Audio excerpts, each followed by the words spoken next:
সকলকে ওয়েলকাম করছি history home বায়োগ্রাফিতে। আজকে আমরা জানার চেষ্টা করব মাসের ভিতরে অলৌকিকভাবে 40 দিন থাকার ইতিহাস, যা হযরত ইউনুস আলাইহিস সালামের জীবনী সম্পর্কে আমরা জানার চেষ্টা করব। তো আমাদের আলোচনা শুরু করার পূর্বে আপনাদের মাঝে একটি রিকোয়েস্ট করতে চাই, আমাদের চ্যানেলটিতে সাবস্ক্রাইব করবেন এবং পাশে থাকা বেল আইকনটিতে প্রেস করে দিবেন যাতে আমাদের ভিডিও সবার আগে দেখতে পারেন।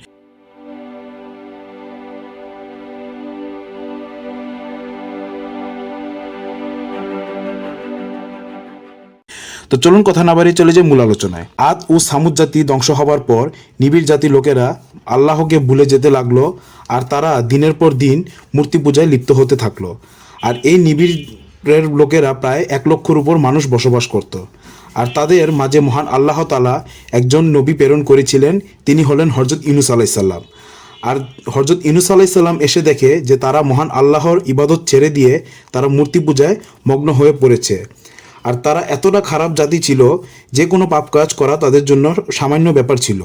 তখন হযরত ইউনুস আলাইহিস সালাম সবাইকে আল্লাহর পথে আসার আহ্বান করতে লাগলো, আর সবাই একত্ববাদ আল্লাহর ইবাদত করতে দাওয়াত দিতে লাগলো। তখন নিবিড় জাতির লোকেরা হযরত ইউনুস আলাইহিস সালামকে বলল যে আমাদের পূর্বপুরুষরা এই মূর্তি পূজা করে আসছে, আর আমাদের কোনো ক্ষতি হয়নি, তাহলে আমরা কেন আপনার কথা মেনে নিব? তারপর হযরত ইউনুস আলাইহিস সালাম তাদের সবাইকে বলতে লাগলো যে তোমরা যদি আল্লাহর আদেশ না মানো তাহলে তোমাদের উপর আল্লাহর আযাব আসবে। তারপর নিবিড় জাতির লোকেরা বলতে লাগলো আল্লাহর আযাব আসতে দিন, আমরা আপনার কথায় ভয় পাই না। তারপর হযরত ইউনুস আলাইহিস সালাম অনেক কষ্ট পান এবং অনেক দুঃখ পান। তারপর তিনি সিদ্ধান্ত নিল যে হযরত ইউনুস আলাইহিস সালাম এই নিবিড় জাতি মানুষদেরকে ছেড়ে চলে যাবে। তারপর হযরত ইউনুস আলাইহিস সালাম এই নিবিড় জাতিদেরকে ছেড়ে চলে আসেন আর সমুদ্রের একটি জাহাজে উঠে পড়েন। আর এই জাহাজটি যখন অনেকটা দূর গেল আর সমুদ্রের মাঝামাঝি গেল, তারপর বড় ধরনের ঝড় তুফান শুরু হলো। আর ঝড় তুফান এতটা ভয়ঙ্কর ছিল যে মনে হচ্ছে তুফানে জাহাজটি ভেঙে টুকরো টুকরো হয়ে যাবে আর জাহাজটি ডুবে যাবে। তারপর জাহাজে থাকা লোকেরা আকাশ পানি পূজা করত, আর তাদের জাহাজে হালকা করার জন্য জাহাজে থাকা বাড়ি বাড়ি মালপত্র সব সমুদ্রে ফেলে দেয়, তাতেও কোনো লাভ হয়নি। পরে তারা সিদ্ধান্ত নিল যে জাহাজে থাকা যে কোনো একজনকে তারা সমুদ্রে ফেলে দিবে, কারণ তাদের দেবতাকে খুশি করার জন্য যে কোনো একজনকে উৎসর্গ করতে হবে। কিন্তু তারা নিজেরা সিদ্ধান্ত নিতে পারছিল না যে তারা কাকে জাহাজ থেকে ফেলে দিবে, আর এই সিদ্ধান্ত নেওয়া তাদের জন্য অনেক কঠিন হয়ে পড়েছিল। পরে তারা লটারি করার আয়োজন করলো। তখন তারা লটারি করে দেখে প্রথমে হযরত ইউনুস আলাইহিস সালামের নাম উঠে। পরে তারা সিদ্ধান্ত নিল যে না, ইউনুস আলাইহিস সালামকে তারা জাহাজ থেকে ফেলে দিবে না, কারণ উনি অনেক সম্মানী মানুষ এবং অনেক ভালো মানুষ। তারপর দ্বিতীয়বার যখন লটারি করে তখন হযরত ইউনুস আলাইহিস সালামের নাম আবার উঠে আসে। তারপরও জাহাজে থাকা লোকেরা তাকে ফেলে দিতে চায়নি। অতঃপর তৃতীয়বার যখন লটারি করে তখনও হযরত ইউনুস আলাইহিস সালামের নাম আবার উঠে আসে। তারপর হযরত ইউনুস আলাইহিস সালাম বুঝতে পারে যে এটা একমাত্র আল্লাহর ইশারা হচ্ছে।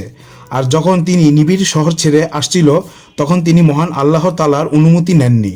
তাই মহান আল্লাহ তাআলা নারাজ হয়ে এই ঝড় বৃষ্টি দিয়েছে এবং তার উপর অনেকটা নারাজ হয়ে তাকে একটি জাহাজ থেকে নেমে যাওয়ার নির্দেশ দিচ্ছে। আরেকদিকে নিবিড় জাতির উপর আল্লাহর গজব নাজিল হয়, আর পুরো আকাশ আগুনের মতন লাল হয়ে যায়, অনেক বড় তুফান হতে থাকে। পরে নিবিড়ের মানুষরা বুঝতে পারে যে আল্লাহর গজব তাদের উপর আসছে, আর তারা তখন সকলে পাহাড়ের উপর উঠে আল্লাহর কাছে ক্ষমা চাইতে থাকে আর কান্নাকাটি করতে থাকে। আর তাদের এই ক্ষমা দেখে মহান আল্লাহ তাআলা তাদের উপর খুশি হয় আর তাদের গুনাহ মাফ করে দেয়। পরে হযরত ইউনুস আলাইহিস সালাম নিজের স্বেচ্ছায় জাহাজ থেকে সমুদ্রে লাফ দিয়ে দেয়, আর সমুদ্রে লাফ দেওয়ার পর বড় একটি মাছ এসে তাকে গিলে ফেলে। আর হযরত ইউনুস আলাইহিস সালাম প্রায় অজ্ঞান হয়ে পড়েছিল, আর তিনি মনে করেছিল যে তিনি মারা গেছেন।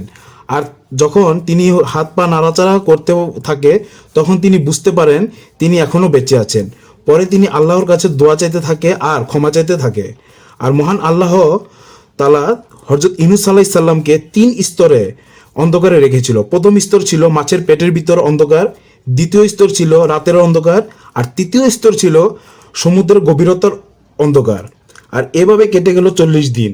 আর তখন তিনি একটি দোয়া করেছিলেন, তা হলো লা ইলাহা ইল্লা আনতা সুবহানাকা ইন্নী কুনতু মিনাজ জালিমিন। এর অর্থ হলো তুমি ছাড়া কোনো প্রভু নেই, তুমি মহাপবিত্র, আমি সত্য ভুল করেছি। তারপর 40 দিন পর মহান আল্লাহর নির্দেশে মাছ ওমানের সমুদ্রের তীরে মধ্যে এসে বমি করে দিল। আর হযরত ইউনূস আলাইহিস সালাম মাছের পেটের থেকে বের হয়ে আসলো। পরে তিনি অসুস্থ হয়ে পড়েছিল। মহান আল্লাহর অলৌকিক শক্তিতে ওই জায়গায় গাছ জন্মে হযরত ইউনূস আলাইহিস সালামকে ছায়া দেয় এবং খুব দ্রুত সুস্থ করে তোলে।